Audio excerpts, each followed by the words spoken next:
শহীদ বুদ্ধিজীবী কবরস্থান, অনেক বড় কবরস্থান।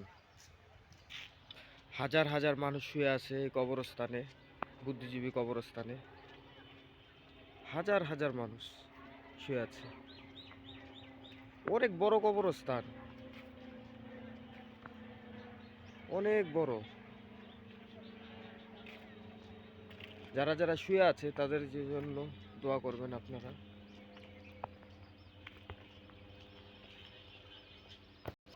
যে ডাইন পাশে আরো কবরস্থান আছে, বেড়া দেওয়া।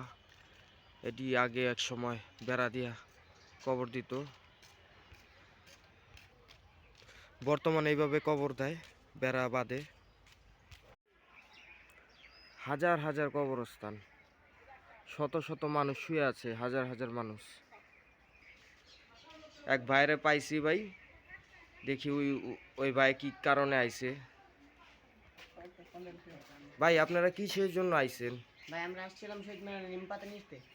নিম পাতা নিতে কি করবেন আপনারা? আমাদের চেহারার জন্য, মনে করেন ব্রণ হচ্ছে তো, তাদের অনেকে পরামর্শ দিয়েছে নিম পাতা বাইটে দিলে নাকি অনেকটা উপকার হবে। হ্যাঁ, এটাও আমি জানি যে নিম পাতায় অনেক উপকার। হ্যাঁ, তার জন্য আসছি। আচ্ছা আচ্ছা। অনেক কবর, হাজার হাজার কবর। সব মানুষের জন্য দোয়া করবেন যারা ইন্তেকাল করছে, যারা মারা গেছে। আমরাও এক সময় থাকবো না এই পৃথিবীতে, হয়তো কোনো এক সময়। শহীদ বুদ্ধিজীবী কবরস্থান, অনেক বড় কবরস্থান, হাজার হাজার লোক শুয়ে আছে এই কবরস্থানে। এমপি, মন্ত্রী, বড় বড় কবিরাও মইরা আছে এইখানে বুদ্ধিজীবী কবরস্থানে। উনাদের জন্য সবাই দোয়া করবেন বেশি বেশি করে। এটি পুরানো কবরস্থান, এটি খুব পুরান কবর, বেড়া দেওয়া, অনেক হাজার হাজার আছে, অনেক বড়।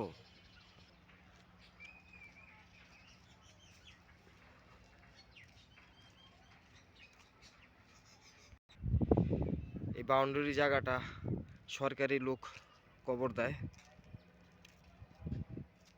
অনেক বড় এরিয়া। এটা শুধু সরকারি লোকের জন্য।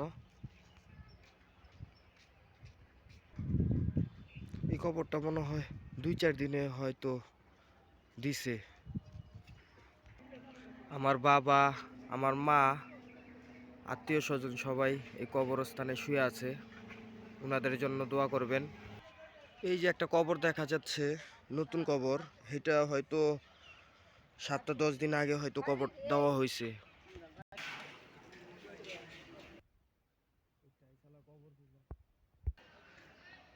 সরকারিভাবে মাটি কিনা কবর দেওয়া হয়েছে নিজস্বভাবে।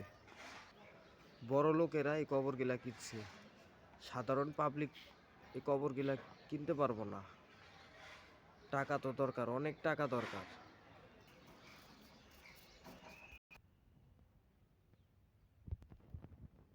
মহিলাকে দেখা যাচ্ছে, মহিলাটার হাতে বাপ মা হয়তো আত্মীয় স্বজনের জন্য দোয়া করার জন্য আছে কবরস্থানে।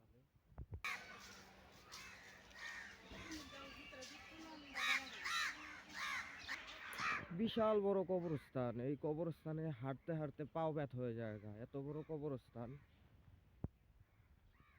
আপনাদের সবাইকে আমি দেখাইতাছি, দেখেন। ওনাদের জন্য আপনারা সবাই দোয়া করবেন। ওনারা তো মরে গেছে, হয়তো আমাদেরও এক সময় মৃত্যু আসবে। এইসব কবরস্থান গেলা মাটি কিনা তারপর কবর দেওয়া হয়েছে। হয়তো আমাদের কপালও হয়তো এক সময় মৃত্যুর গণি আসবে। আমরাও যদি মরে যাই এই কবরস্থানে হয়তো এই মাটির তলেই শুয়ে থাকুম। এই যে একটা কবর দেখা যাচ্ছে, কবরের মাঝখানে একটা খেজুর গাছ, বিশাল বড়।